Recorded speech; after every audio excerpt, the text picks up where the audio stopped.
Quiero saber lo que piensa Dios. Lo demás son detalles. Albert Einstein.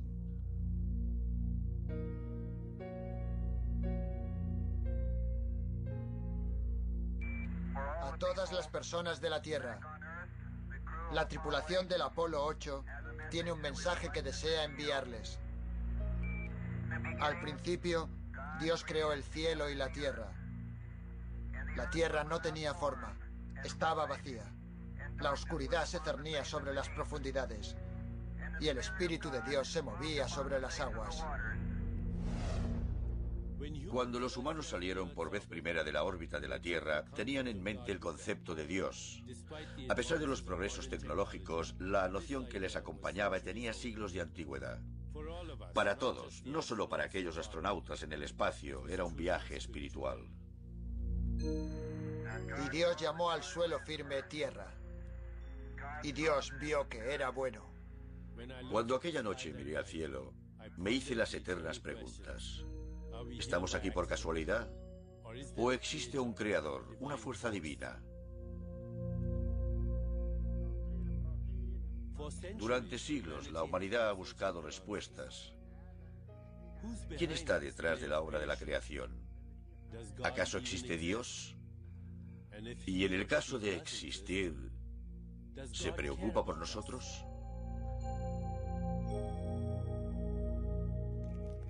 Acompañadme en un viaje en el que exploraremos estas preguntas. Este es el viaje del alma hacia el misterio de los misterios, la magia y el milagro de la existencia. Acompañadme en un viaje hacia la mente de Dios. Millones de personas creen que nos encontraremos con Dios cara a cara después de morir. Pero en muchas tradiciones espirituales, hasta las orientales, el camino para conocer a Dios se dirige hacia nuestro interior. Esto también es válido para el misticismo cristiano. La Biblia dice: quédate en calma para que sepas que soy Dios.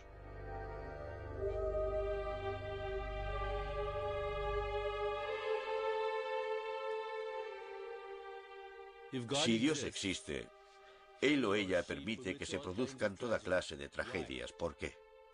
Para algunos la catástrofe solo profundiza su conexión con Dios. Dios se convierte en una fuente infinita de fuerza y consuelo. Sin Dios, las miserias de la vida pueden volverse insoportables. Pero este Dios protector puede ser cruel e implacable. Esta deidad, que ama y castiga por igual, es como un progenitor, tal y como lo percibíamos cuando éramos niños. Pero si Dios no nos protege del peligro, como harían nuestros padres, ¿por qué vamos a rendirle culto? El miedo, por supuesto, es una respuesta, y todas las religiones han añadido este componente a su ideario. Sin embargo, la tragedia puede hacernos temer que Dios nos haya abandonado y que, por tanto, Dios haya sido abandonado a su vez. Las personas desean un Dios que encaje en sus vidas. Un Dios que satisfaga sus necesidades, disipe sus incertidumbres y haga algo por ellas. Quieren que Dios esté aquí y no en un lugar lejano. Pero, ¿y si Dios ya está entre nosotros y no nos damos cuenta? Dios ha logrado la proeza de ser venerado y de ser invisible al mismo tiempo. Millones de personas siguen rindiéndole culto como antaño. Procuran comportarse bien para complacer a Dios. Se resisten a creer que Dios es un fenómeno interior. Están convencidos de que está en el exterior, fuera del yo, sentado allí arriba, en el cielo. Esta incertidumbre forma parte de vivir en una época de duda, en la que el escepticismo cala más hondo que la fe. Los escépticos rechazan la validez de un Dios invisible. La ausencia de un Dios exterior no excluye la posibilidad de un Dios que lleve a cabo una revolución interior.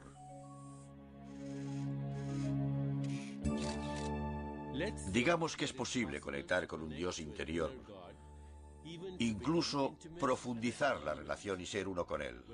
Cuando esto sucede, uno tiene la experiencia de Dios. Esta presencia interior también es la creadora del cosmos. Se le llama misticismo. Un ser humano corriente mira hacia su interior y misteriosamente encuentra lo que convierte el caos en estrellas, galaxias y nuestra propia existencia.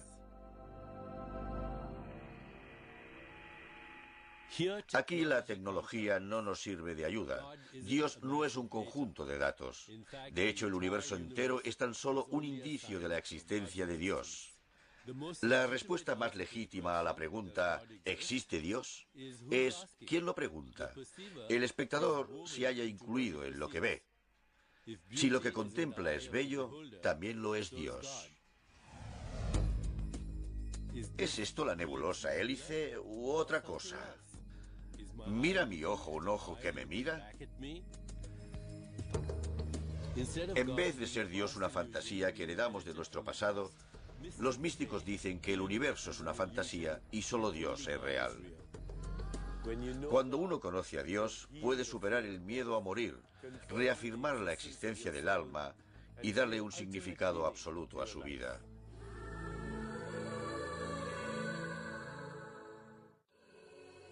Tras siglos de conocer a Dios por medio de la fe, tal vez estemos preparados para comprender directamente la inteligencia infinita. En nuestro mundo no pasa nada por pensar que a Dios no se le encuentra en ningún lado. Los escépticos pueden preguntarse, ¿por qué debería creer en un Dios que no cree en mí? ¿Dios aún nos escucha? Podemos perdernos en elucubraciones. ¿Solo con la fe encontraremos el camino?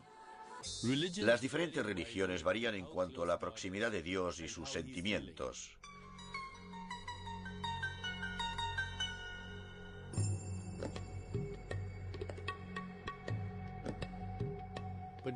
Pero la mayoría de tradiciones espirituales aseguran que Dios obra milagros. Él es la fuente del amor. La belleza y la verdad son hijas de Dios. Ello hace de Él un elemento muy presente. Desde los inicios de la religión en Occidente, era obvio que Dios tenía algún tipo de presencia, lo que era conocido en hebreo como Shejinah, la luz. La Shejinah se plasmaba en el halo que rodeaba a los ángeles y en la alegría que irradiaba la cara de un santo o un salvador. Si Dios tiene presencia, puede experimentarse. Esto es un punto clave, porque en los demás aspectos Dios es invisible e inalcanzable. Pero, ¿qué podría hacernos confiar en un ser espiritual benévolo cuando durante miles de años se ha derramado tanta sangre en nombre de la religión?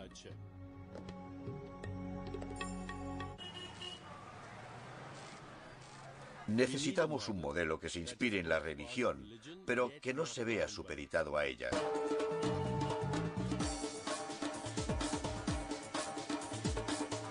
El deseo humano de comprender un orden divino del universo comenzó hace mucho tiempo con la mitología. Para entender su mundo, las civilizaciones crearon mitologías para definir el origen de su existencia. Aquellas mitologías describían actos de la creación y los protegían de lo desconocido. Proporcionaban una explicación a lo inexplicable. Las historias mitológicas están inspiradas en los temas arquetípicos del amor, el nacimiento, la muerte, la vida tras la muerte, el destino de los pecadores, los santos y los héroes, y estaban protagonizadas por humanos y por dioses y diosas de las civilizaciones antiguas. Algunas de estas historias espirituales proceden de una civilización muy antigua. Un lugar misterioso rodeado de cuentos de inmortalidad, renacimiento y resurrección. Era el mundo místico del antiguo Egipto. El río Nilo representa el ciclo de la vida, donde el sol amanece sobre los espectaculares templos de la orilla este, que rinden culto al dios del sol Ra. En la orilla oeste, el sol se pone sobre las majestuosas tumbas construidas para el viaje a la otra vida.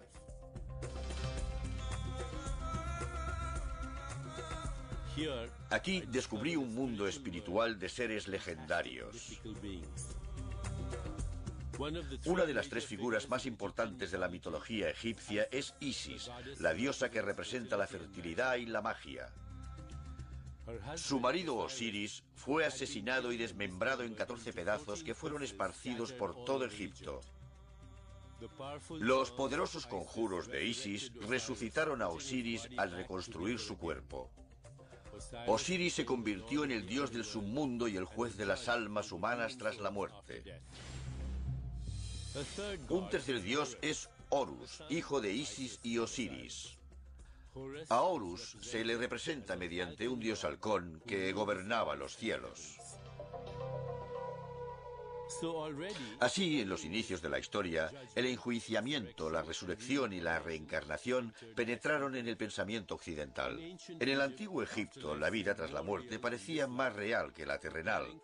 Prepararse para aquella vida lo era todo.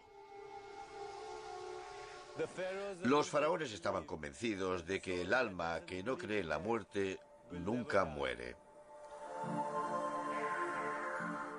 Hoy los psicólogos siguen observando esta necesidad de inmortalidad. Afirman que la utilizamos para protegernos del hecho ineludible de que un día moriremos. Todos conocemos las adicciones del dinero, el poder y la lujuria. Son necesidades que satisfacen al ego. ¿Cumple la búsqueda de la inmortalidad la misma función a un nivel más desesperado?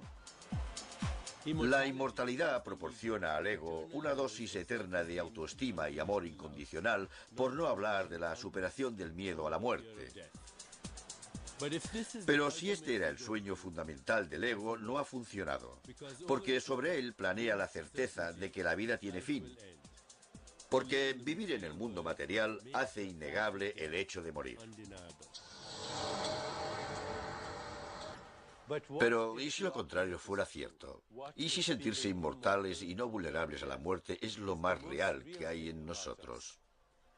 ¿Y si, al morir, no es el alma la que abandona el cuerpo, sino el cuerpo el que abandona el alma? Porque en realidad no estamos en el mundo. El mundo está en nosotros, no estamos en el cuerpo. El cuerpo está en nosotros. No estamos en la mente está en nosotros. Todo sucede en el alma, el único componente que es real. En silencio, pasando casi desapercibida, el alma está embarcada en un viaje por el mundo intangible de la eternidad, donde la muerte no existe. El alma es nuestra conexión con la inmortalidad. Según la religión en Egipto, cuando el alma humana abandonaba este mundo, se llevaba consigo todas sus pertenencias al otro mundo.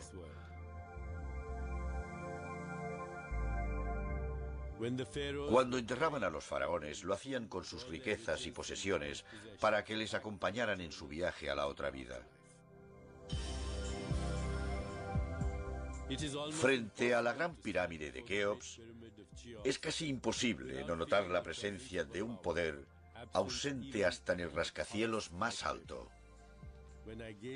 Cuando contemplo la gran pirámide, me imagino a personas que aspiran a la inmortalidad física. Me atrevo a afirmar que los maestros sagrados, cualquiera que fuera su religión, trataron de ser bastante específicos. En su sabiduría, el alma representaba algo así como un nexo entre el mundo de los 5 sentidos y un mundo de aspectos intangibles como la eternidad, la infinitud, la omniscencia y la gracia. ¿Cómo encaja la mitología en nuestras vidas? Se dice que nuestras motivaciones inconscientes se originan en el mundo mitológico, que en el fondo somos dioses y diosas en potencia. En el mundo de los negocios, por ejemplo, cuando alguien lleva a cabo una empresa admirable, esto se asemeja al heroico viaje de construir una pirámide para uno mismo, ampliando nuestra imaginación de lo que es posible.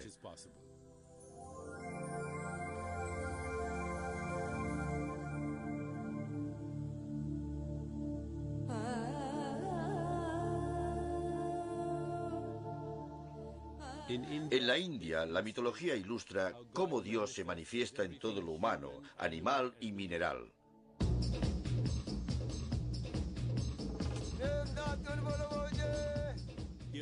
Aquí los mortales tienen en cuenta la mitología a diario. Se rinde culto a los dioses y las diosas en las calles de los pueblos y las ciudades. Se les venera en taxis, motos y bicirrickshaws.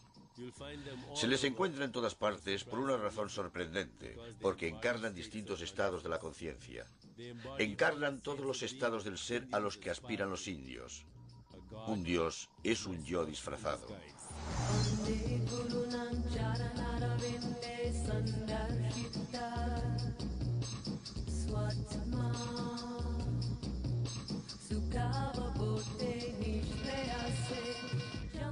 En la tradición hindú, la búsqueda espiritual comienza por la introspección y acaba al alcanzarse la verdadera iluminación. Hay una plegaria para la iluminación que dice: guíanos de la oscuridad a la luz, de la ignorancia a la verdad y de la muerte a la eternidad. La oración finaliza pronunciando Om Shanti, la tradicional invocación de la paz. Shanti,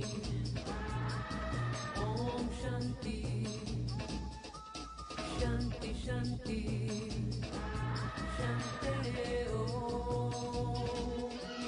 Om Shanti, Om Shanti, Shanti, Shanti, Shanti, Om.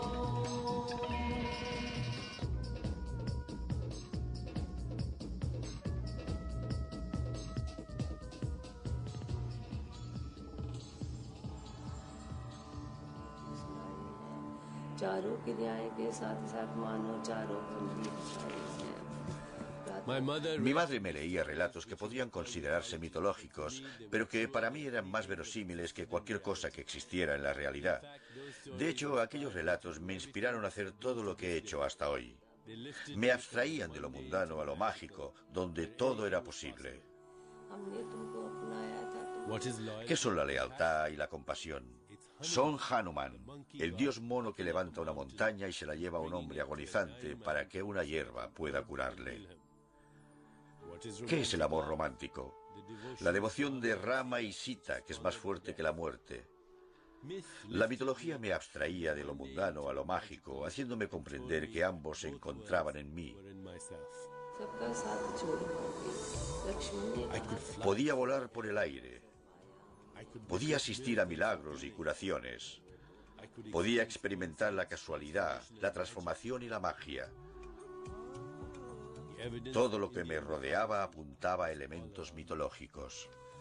Asociaba el parloteo de los monos en los árboles con el dios mono Hanuman, que provee de valor, esperanza, conocimiento e intelecto.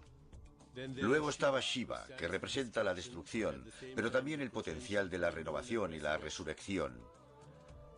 Shiva no es un dios de la muerte, más bien forma parte de un eterno ciclo que se encarga de deshacerse de lo viejo para abrir paso a lo nuevo. La India dio un paso que Egipto no llegó a dar, confiriéndole a la muerte un aspecto creativo. El hijo de Shiva es Ganesha, un dios muy popular en toda la India. Ganesha se ocupa de librarnos de los obstáculos. Tiene trompa de elefante, un atributo diferenciador. Tiene unas orejas enormes para recordarnos que debemos escuchar activamente. Tiene una tripa gigante para digerir todos los problemas del mundo. Con una pata en el suelo y otra en el aire, está en el mundo, pero no forma parte de él. En todas las tradiciones hay una diosa madre. Isis en Egipto, por ejemplo, es la diosa madre. En la India el Ganges es conocido como Madre Ganga. Da vida y se ocupa de los muertos, arrastrando los cadáveres con la corriente. De este ciclo vital estaba hecha la materia prima de mi imaginación. Finalmente, los mitos pasaron a formar parte de mi espíritu, mi psique y mi alma, permitiéndome hacer cosas que jamás había soñado.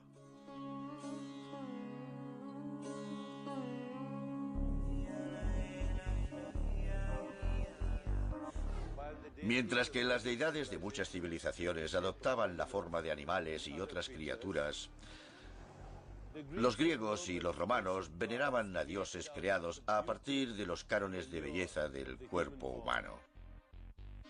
Trataron de explicar sus sentimientos, sus impulsos y su mundo por medio de la mitología. Estos dioses aparecían en cientos de historias de heroísmo, traición y lujuria.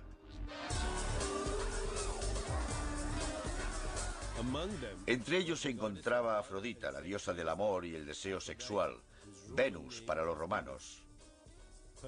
Su cometido era hacer el amor e inspirar a los demás a hacerlo. Mercurio, el mensajero de los dioses, Hermes para los griegos, era el dios de los juegos y los negocios. Marte era el dios romano de la guerra, propenso a la ira, la venganza y el afán de violencia. Y Zeus, el dios supremo de los griegos, el que detentaba la moral, recompensaba el bien y castigaba el mal, mientras se permitía a ambos a su capricho. Protagonizaban historias de amor, esperanza y miedo.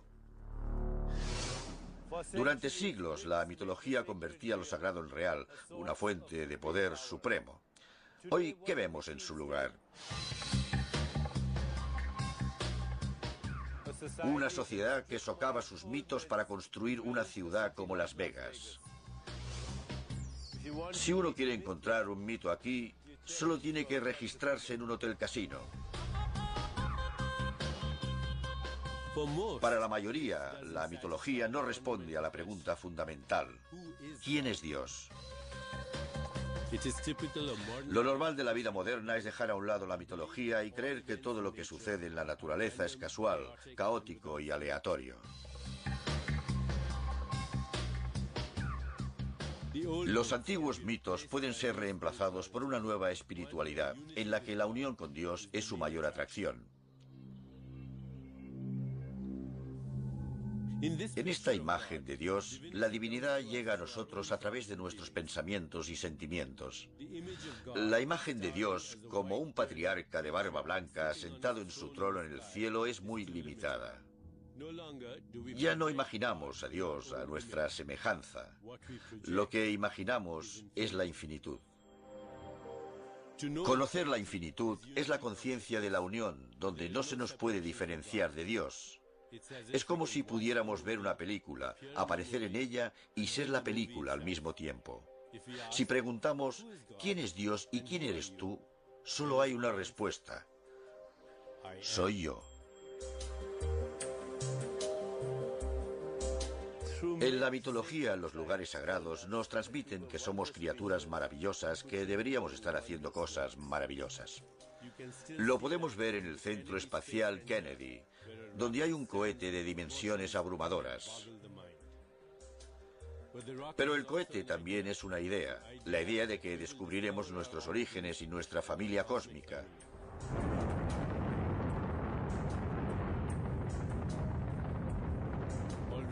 Estamos empezando a comprender que la ciencia y la religión no son totalmente contrarias, sino diferentes formas de intentar comprender el universo.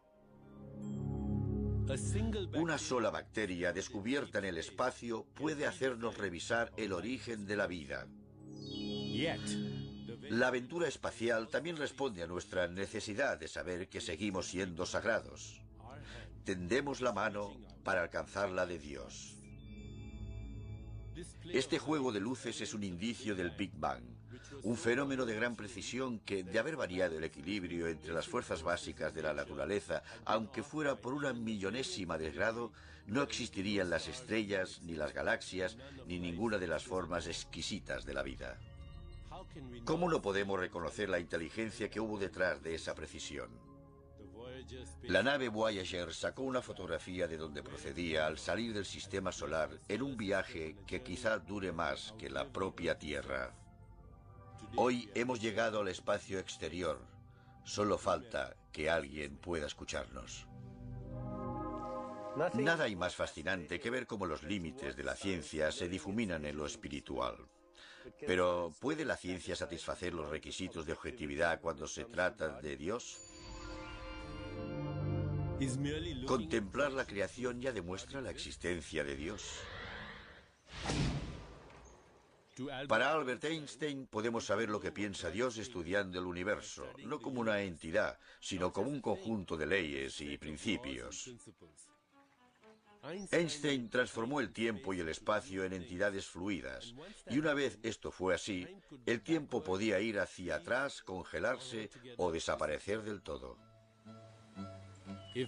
Si es así como piensa Dios, entonces todos los objetos del universo, estrellas, átomos, vosotros y yo, somos la manifestación de los pensamientos de Dios. Uno solo puede llegar a saber lo que piensa Dios si se convierte en Dios. Algunos científicos creen que estamos más cerca que nunca de la teoría del todo, o TDT, como la llaman los físicos. La TDT explicará el origen del universo y el fin de los tiempos. Para un materialista, es la teoría máxima con que la física podría explicar el misterio de la creación. Pero, ¿hay cabida para Dios en este todo? ¿O echarán al Creador de su propia creación? Antes del Big Bang no había nada que pudiéramos percibir, pero ahí residía el potencial de todo. Según los sabios védicos, no se daba ni la existencia ni la no existencia, puesto que estos términos solo se aplican a entidades que tienen un principio, una parte central y un fin. Los físicos suelen referirse a este estado como una singularidad. El espacio, el tiempo y el universo material entero se reducían a un punto.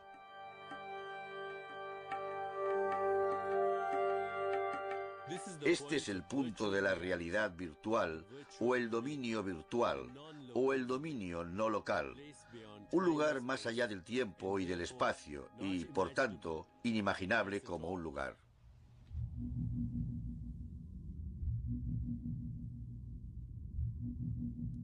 Al principio existía la palabra. Antes de que existieran el tiempo y el espacio, había una débil vibración fuera del cosmos.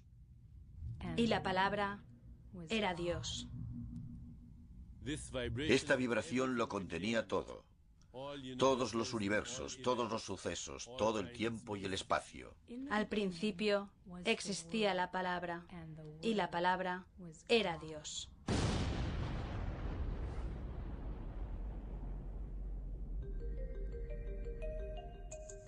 En el momento del Big Bang, lo que se expandió rápidamente por el universo fue la unidad básica de energía electromagnética, el fotón.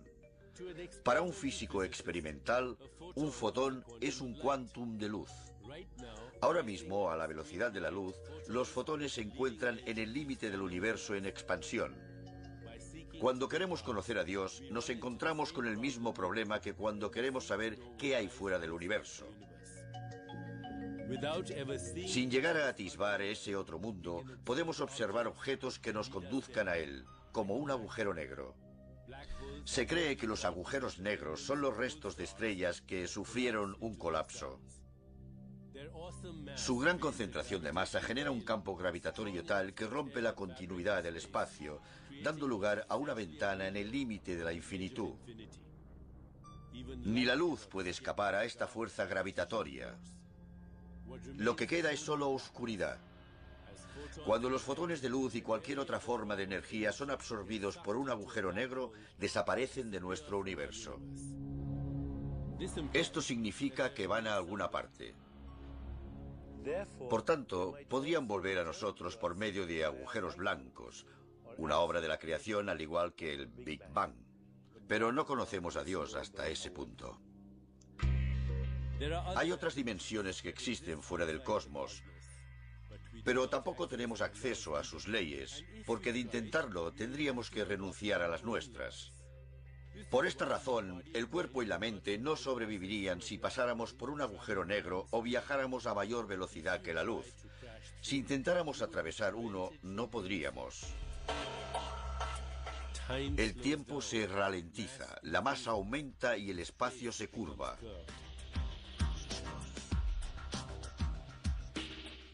Esta frontera es lo que los físicos llaman horizonte de sucesos, una línea que divide la realidad en dos.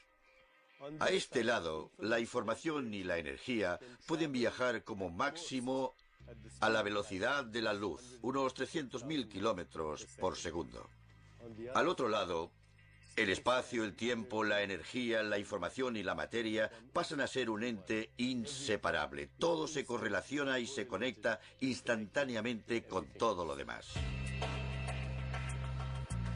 ¿Qué hay detrás del horizonte de sucesos? ¿Podría ser un nuevo universo habitado por vida inteligente o podría ser un caos atestado de dimensiones? Es una frontera de incertidumbre, una línea que divide la realidad entre lo conocido y lo desconocido.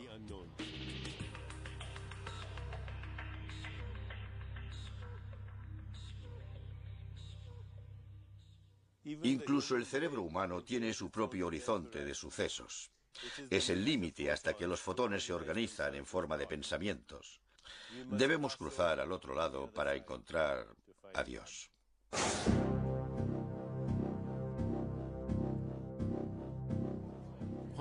La física cuántica permite franquear esta frontera, aunque solo por un breve lapso de tiempo.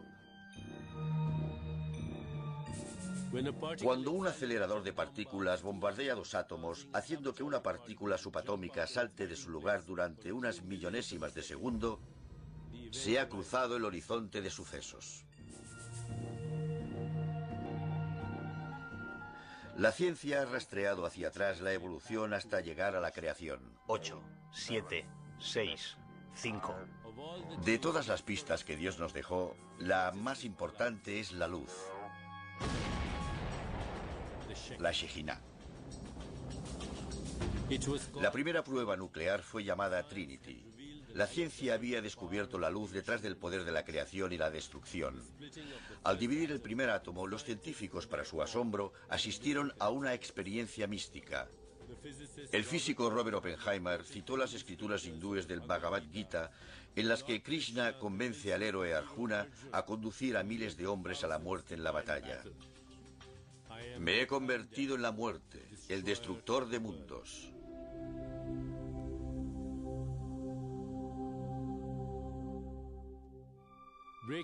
Atravesar la barrera de la materialidad era irreversible. De hecho, vosotros y yo estamos ahí ahora. Cuando la física adquirió nuevas dimensiones, nosotros también. Las implicaciones son ineludibles. Nos vemos cada vez más cerca del dominio de Dios. Su territorio exclusivo, lleno de potencial infinito para crear universos, ha sido cruzado por nuestras mentes. ¿Dónde encontramos a Dios? Dios se encuentra en la luz. La belleza de Desert Rock es luz diáfana.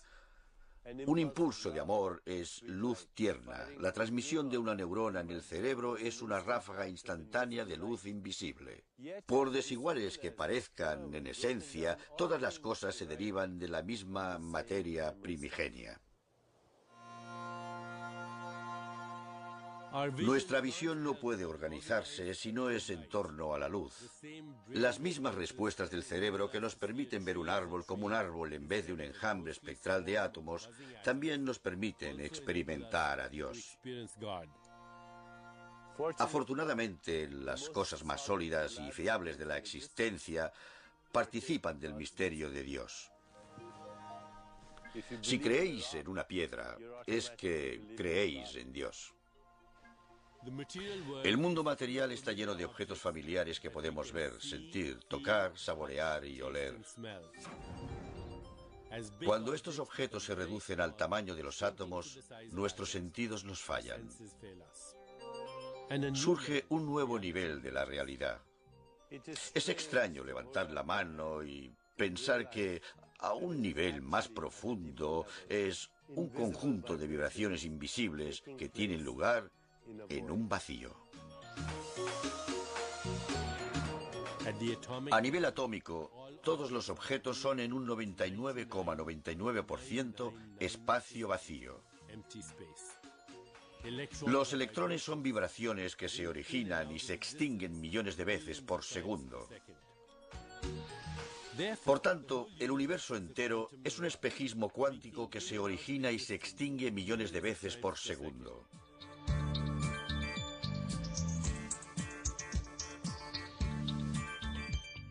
Los flashes cuánticos van tan rápido que no podemos observarlos, por lo que el cerebro utiliza una artimaña y ve objetos sólidos que son continuos en el tiempo y el espacio. El espectáculo de luces cuánticas abarca nuestro cuerpo, nuestros pensamientos y deseos y los sucesos en los que participamos. En otras palabras, somos creados una y otra vez de forma continuada. El Génesis no tuvo lugar solo una vez. El Génesis se da ahora.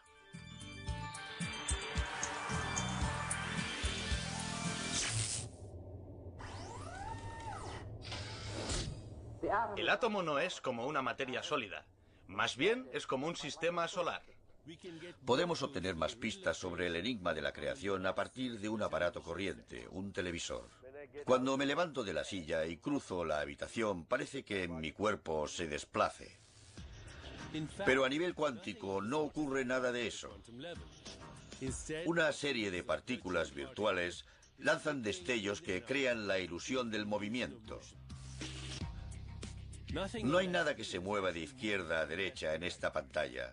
Lo único que tiene lugar son los destellos de las partículas de fósforo rojas, verdes y azules en la superficie de un tubo de rayos catódicos. Del mismo modo, una bola de golf lanzada al green no se mueve. También se origina y se extingue a una velocidad increíble en diferentes ubicaciones. La partícula A va al vacío y cuando vuelve, la partícula B, una nueva creación, está una fracción minúscula más cerca de la meta. Pero aquí aún hay más misterio. Cuando la bola desaparece por un nanosegundo para reaparecer un poco más a la izquierda o a la derecha, ¿por qué no se ha desintegrado? Al fin y al cabo, ha estado ausente durante un lapso de tiempo y no hay ninguna razón para que no desaparecieran su forma, tamaño y color. La física cuántica puede hasta calcular las posibilidades de que la bola no caiga en el hoyo. ¿Quién es capaz de retirar el universo y devolverlo en una fracción de segundo? Todo lo que experimentamos como realidad material nace en un dominio invisible más allá del espacio y el tiempo. Es muy difícil asumir que nuestro origen, nuestra procedencia, no es de este mundo. Aquí estoy con todas mis características. Las personas me ven y me oyen, creen en mi existencia, pero mi existencia es casi inexistente. A nivel cuántico no existen sonidos, imágenes, texturas, colores ni nada reconocible. El alma es el punto de unión entre mi yo virtual y mi yo físico. Es la inteligencia organizadora la que me mantiene intacto. Es una hazaña excepcional, ya que los átomos de mi cuerpo son un mero espacio vacío recorrido por ráfagas de energía en millonésimas de segundo.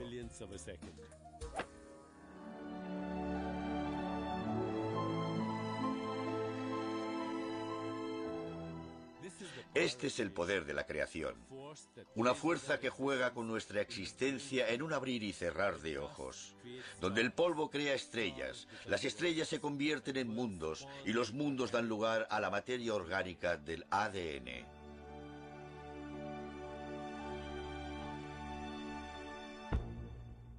El ADN está compuesto por glúcidos sencillos y aminoácidos. ¿Qué es lo que llevó a estas moléculas a unirse, a organizarse según unas pautas y a aprender a dividirse? Una respuesta sería que existe un poder invisible constante, del mismo modo que la gravedad es constante, solo que más inteligente. La necesidad de la vida de reproducirse a sí misma es fundamental. Pero la necesidad de las sustancias químicas de reproducirse a sí mismas es inexistente. Así que incluso en el nivel más básico comprobamos que actúan ciertas propiedades de la conciencia, el reconocimiento, la memoria, el instinto de conservación y la identidad. Ahora añadamos el componente tiempo. Para dar lugar a un bebé, una sola célula fecundada debe ser un as de la planificación. Los órganos del cuerpo existen de modo germinal en una única hebra del ADN. Pero para formarse correctamente deben hacerlo cuando les llegue su turno. Una célula madre destinada a ser una célula cerebral de algún modo sabe qué va a ser de antemano. Descubre que es no a nivel químico, sino a nivel de la conciencia. El ADN es materia. Para que un niño pierda sus dientes de leche y los sustituya por los definitivos, el ADN debe saber mucho del paso del tiempo. Cuando estábamos en el útero de la madre, ya sabía lo que nos pasaría. Todas las civilizaciones evolucionan continuamente. Hasta la muerte podría estar codificada en las células embrionarias. Una tribu de miembros jóvenes y con hijos sería capaz de luchar y recolectar comida mejor que una lastrada por individuos mayores. ¡Madre mía! ¿A dónde irán a parar estos jóvenes? ¿Fijó el ADN la edad de 70 años como modo razonable de mantener viable la raza humana? Cuando el ADN dio el gran paso de aprender a reproducirse a sí mismo, también adquirió el dominio del tiempo intrínseco a la propia textura de la vida. Su viaje comenzó en las estrellas, así que tal vez el ADN también esté aguardando a revelarnos nuestro lugar en la eternidad. Todos fluimos con el río del tiempo y a la vez estamos sentados a sus orillas observándolo. El tiempo es un artificio cósmico que evita que todo suceda a la vez. En otras palabras, en este instante, mientras vosotros me observáis y yo sé que existís, el universo entero llega a un punto, como una lente gigante que concentrara la energía solar en un punto. Ha hecho falta toda la creación para llegar hasta este punto y todos los momentos. El tiempo capta nuestra atención y nos arrastra hasta su red. Pero si consideramos que también podríamos ser los tejedores de la red, se abre la posibilidad de que Dios esté tejiendo con nosotros.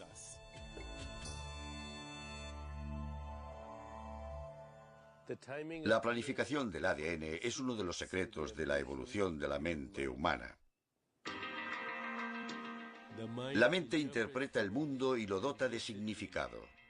Si tengo una imagen mental de una puesta de sol, ¿me la ha proporcionado el cerebro? A nivel cuántico, el cerebro, una masa oscura y semifluida de agua y proteínas, moldea fotones virtuales en forma de patrones. No hay una imagen de una puesta de sol en esa oscuridad. Hace falta la mente para interpretar patrones químicos y eléctricos como la realidad. Nuestra búsqueda de Dios es un ejercicio mental.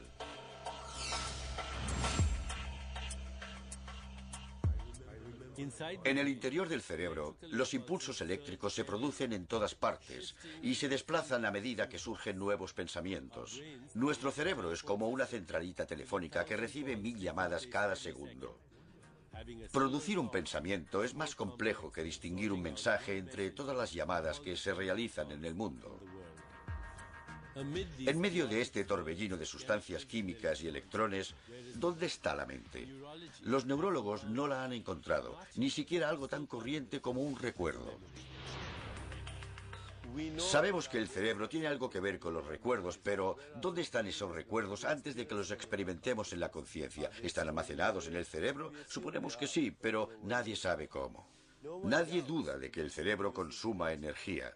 Pero así como extraemos energía de los átomos de los alimentos para transformarla en pensamientos, esta no se canaliza hacia la memoria. No hace falta alimento para almacenar la imagen de donde estábamos el día de nuestro cumpleaños hace 10 años. Tampoco parece que se necesite energía para activar un recuerdo. Cuando uno recuerda una fiesta de cumpleaños, se desplaza del presente a imágenes del pasado solo por el poder de la intención.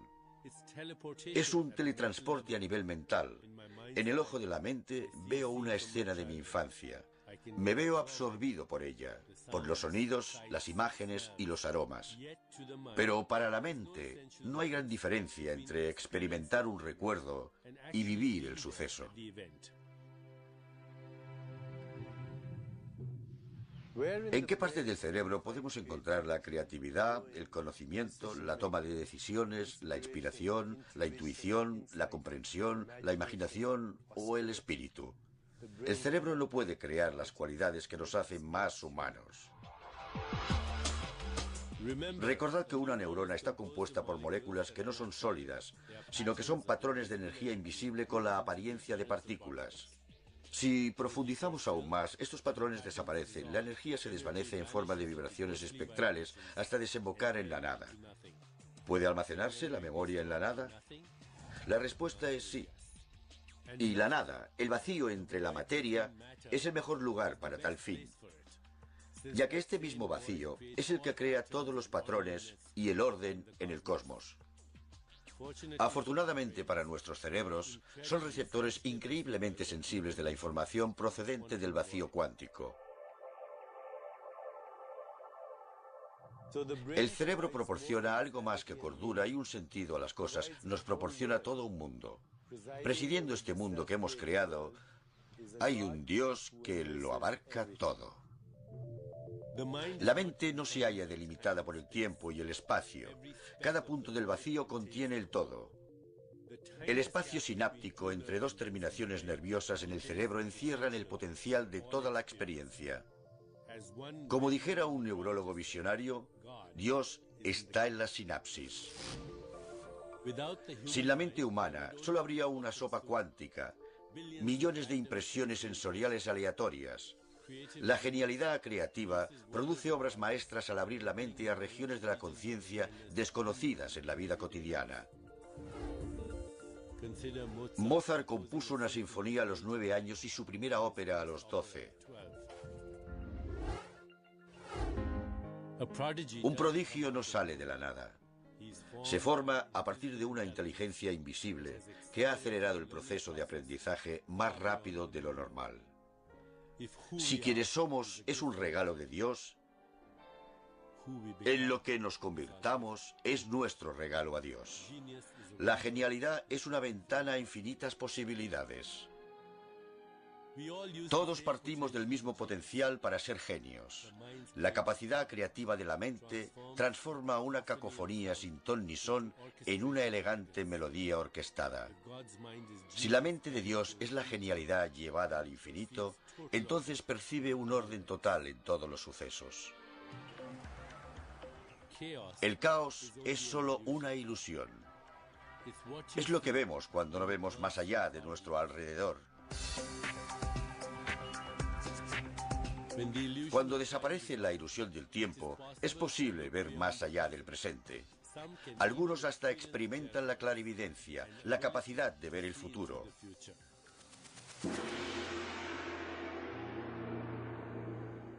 El clarividente penetra en una realidad que aún no se ha manifestado. ¿Qué es lo que permite que un bombardeo interno de neuronas coincida con sucesos externos que no han tenido lugar aún? No hay acontecimientos definidos en el tiempo. Lo que existe son opciones infinitas dentro de cada suceso y nosotros determinamos cuáles van a manifestarse. En la visión del clarividente, el futuro tiene dos ubicaciones, aquí y más adelante.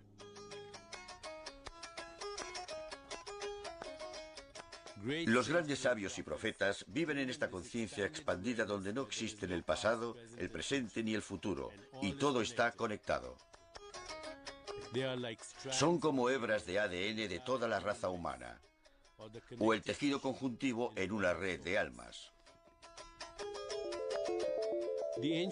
El antiguo observatorio de Jantar Mantar de la India medía las posiciones del Sol, las estrellas y los planetas.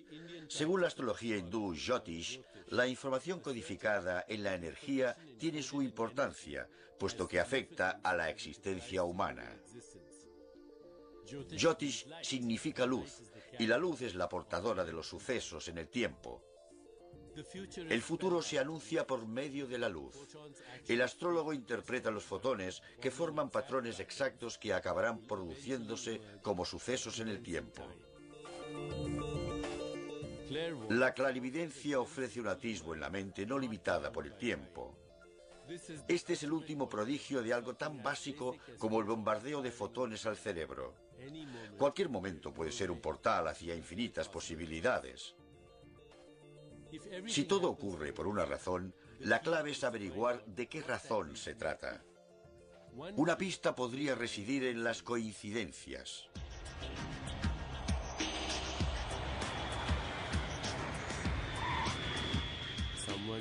Alguien decide en el último momento no embarcar en un avión que más tarde se estrella.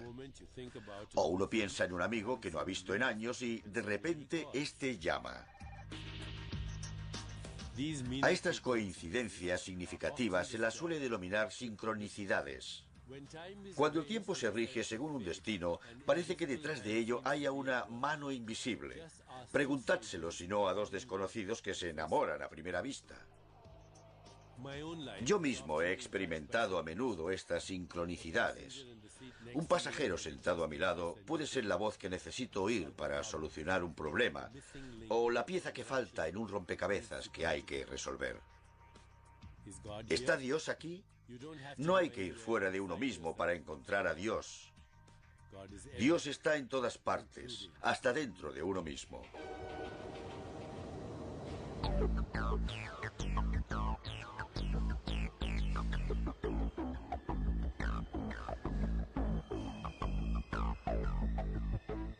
Una amiga mía subió a un tren. Se estaba preguntando si debía hacer caso de los consejos de un maestro espiritual cuando de repente un desconocido le dijo: confía en él.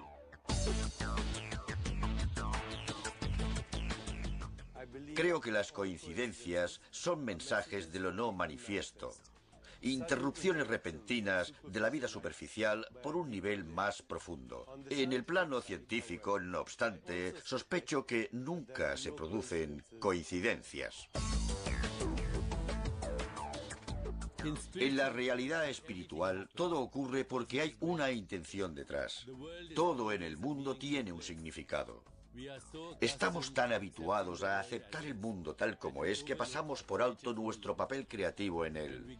Cuando descartemos la noción de la coincidencia, los encuentros no ocurrirán por casualidad, sino por nuestras intenciones. No podemos seguirle la pista a todos, ya que se hallan dispersos en el espacio y el tiempo. Podemos decidir sentirnos conectados y ver cómo los sucesos siguen un patrón. Podemos intentar que todo vaya como debería ir y dejarle en los detalles a Dios. La clave es ceder y observar hasta qué punto el mundo es capaz de organizarse solo. A veces Dios recurre a un milagro. A veces Dios hace que cojamos un avión. Todo es posible. Si me preguntaran por qué deberíamos aspirar a conocer a Dios, mi respuesta sería egoísta. Quiero ser un creador. Esta es la promesa fundamental de la espiritualidad, que uno puede ser el autor de su propia existencia, el forjador de su destino personal. Si co-creamos la realidad con Dios, podemos llegar a conocernos, nuestros límites, nuestros dones y nuestro potencial. Podemos hacer realidad nuestros sueños. La mayoría de la gente cree en una de las dos versiones de la realidad. La primera versión es la perspectiva secular. Solo existe el mundo material y nada que no obedezca a las leyes físicas puede ser real. Esta perspectiva secular excluye la posibilidad de los milagros. En este caso, la realidad determina las convicciones. En la segunda versión, la perspectiva espiritual, la creación comienza en la mente antes de que se manifieste en el mundo material. En este caso, las convicciones determinan la realidad. A cada pensamiento, recuerdo o deseo, emprendemos un viaje desde nuestro mundo al de Dios. Esta segunda versión de la realidad permite a Dios interactuar con nosotros. Al fin y al cabo, colaboramos juntos. Una forma de comunicación entre nosotros y Dios es la oración.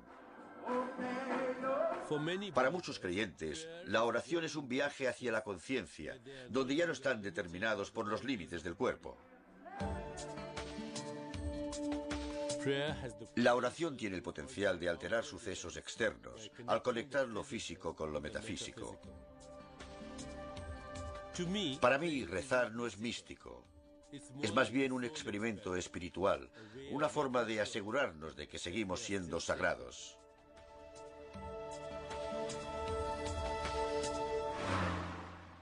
Si hay dos versiones de la realidad, ¿por qué deberíamos descartar una? A la creación le trae sin cuidado el prisma con que la miremos. La inteligencia infinita no se va a dejar intimidar por algo tan nimio como la incredulidad. La visión secular y la espiritual son una misma. Conectar con Dios y tener un Cadillac rosa no son incompatibles.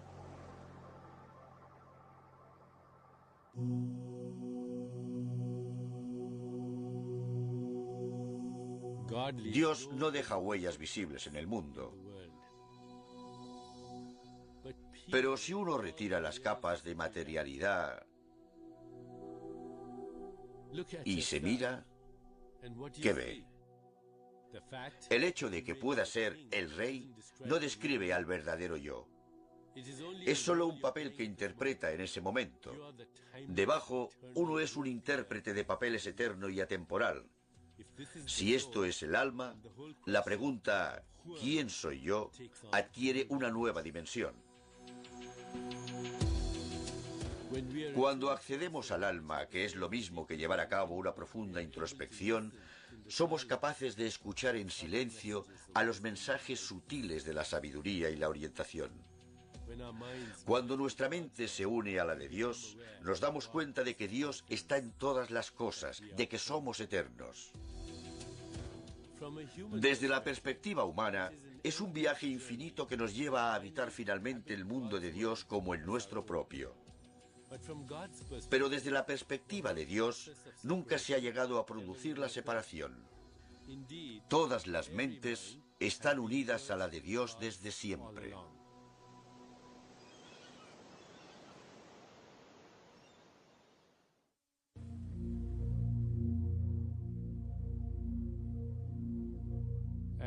De niño me sentí excluido espiritualmente porque nunca iba a conocer a Buda o Krishna y nunca iba a ver a nadie levantarse de entre los muertos. Ahora me doy cuenta de que no es el milagro el que da lugar al creyente, sino el creyente el que da lugar a los milagros. El vacío infinito y la historia de la creación se hallan en todas las células de nuestro cuerpo. El microcosmos replica el macrocosmos, el átomo y el cosmos son uno. Al final, nuestra mente es la mente de Dios y nada más. Los asombrosos sucesos que llamamos milagros nos dan pistas de los entresijos de la inteligencia inefable. Pero también lo hacen los sucesos cotidianos, llegando así a todos. La percibimos cuando un desconocido causa en nosotros una atracción instantánea, cuando miramos a los ojos a un niño y sabemos que nos mira un alma, cuando contemplamos el cielo con una sensación de asombro ante el espacio infinito. Cuando tenemos estas experiencias, interactuamos desde un lugar recóndito. Somos Dios interactuando con Dios. Cuando tengáis un impulso nuevo, un pensamiento alentador, una corazonada que no hayáis seguido con anterioridad, aceptad lo desconocido. Dios habita lo desconocido. Lo desconocido es lo único que se ocupa realmente del destino del alma. Por tanto, habría que venerarlo como se venera lo sagrado.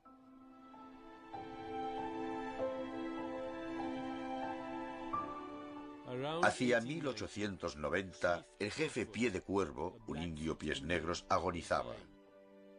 Susurró al oído de un padre misionero: ¿qué es la vida? Es el destello de una luciérnaga en la noche.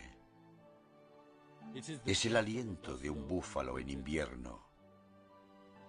Es la pequeña sombra que recorre la pradera y se pierde en el atardecer. La vida, tal como la conocemos, se apaga demasiado rápido. Con la muerte volvemos a la luz, al origen del que procedemos. Entonces toda la realidad tiene un único origen. Vosotros sois ese origen. Dios es nuestro instinto superior para conocernos. El poeta persa místico Rumi dijo: cuando muera, volaré con los ángeles. Y cuando muera para los ángeles, lo que seré, no podéis imaginároslo. Y de parte de la tripulación del Apolo 8, que Dios os bendiga a todos los que vivís en la maravillosa tierra.